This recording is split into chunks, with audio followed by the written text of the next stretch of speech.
Okay, I'm going to make lesson 15 kind of a bit of a revision. A very basic topic we're going to do in this lesson: escape characters.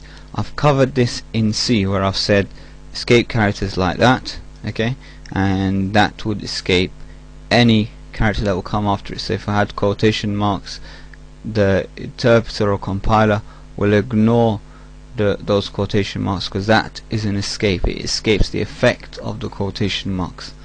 Okay, so likewise, if I was to put full stop and I wanted the interpreter to ignore the effect of the full stop being concatenation, I would put the backslash here just like that, and it will ignore the full stop. Okay, so we'll do a quick example in that, and then we'll move on to doing another lesson in arrays, just to make sure that we really understand arrays before we move on. We're going to start with HTML, and I'm going to create a head.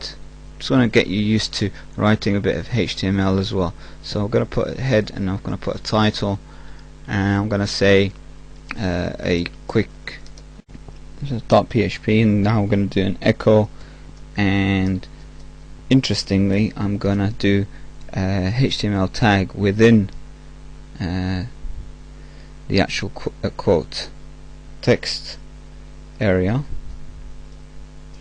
I have rows. Then I want to ignore those quotation marks. I'm going to put 5 here, and I want to ignore the quotation marks. So I'm just going to put these like that. Here, this quotation mark is the clause for this one. But yet, what happens is that when we're entering the HTML, we're using quotation marks here, before and after the number of the value. So then PHP, if we didn't have that escape character, it will assume that this is the end, and it will stop there, and the rest of it will cause an error. So what we need to do, we need to put an escape character here and another escape character. So now it will ignore the effect of that quotation marks, it will ignore that, so it won't close that tag, the quotation tag, and it will carry on. And then we move to here, we need to do the same again. Okay, and now what happens, it's going to ignore those two, it's going to ignore those two, and it's going to hit this one, it's going to stop, and it's going to say, right, that's the end of the string, and then it will exit. Okay, so that's that part done. Now we're going to do another echo. Oh yeah, I forgot to mention text area, which you'll see what I mean. What it looks like, it's just a block of text, like it's doing like a box where it has text inside it. We'll see what it looks like, and then you understand what text area is used for in HTML. We're going to do another example of escaping. So we'll use another escape, and we'll say my name is Ahmed. So we just write any string, and we close it off just like so, and we want to have the quotation marks within the text. So I'm going to ignore the first one, and it will take the second one as the end.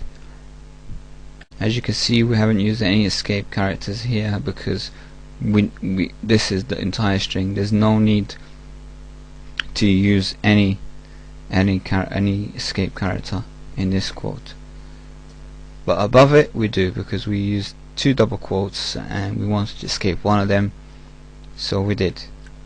Instead of exiting PHP, I'm just going to write the tag within the echo, so then it will actually do the HTML within PHP, instead of exiting and then starting in again. So I've done that one, and now I'm going to close it, and I'll close the tag for the body. I haven't done the body at the top, so close it at the top, close it here, HTML, and we'll just start a body tag up here as well. So that's done. I'm going to save that and test it out. Save as, so save.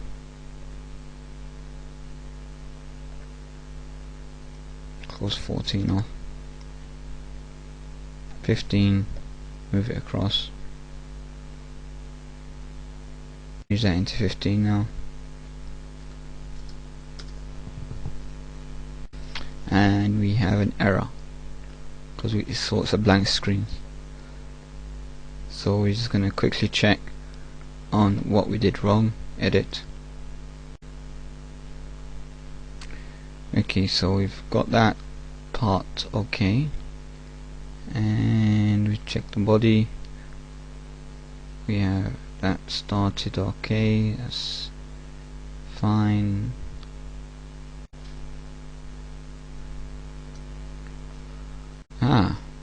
There you go. We forgot to add quotation marks here, and we forgot to add quotation marks here.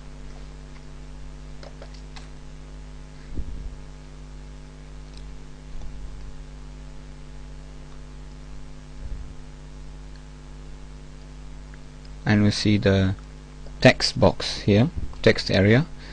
That's what it's used for, to create this effect in HTML. So you can use that text area tag to create that effect, and the text within inside it as well. And you could delete the text as well within. So there you go. So if I refresh again, it should load up again the same text.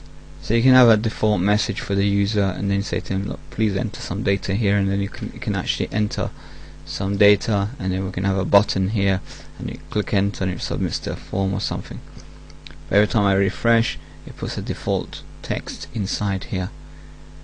And as you can see, we've got the quotation marks included as well, because PHP ignored those quotation marks because we used these escape characters, if you remember. Okay, so that's lesson 15.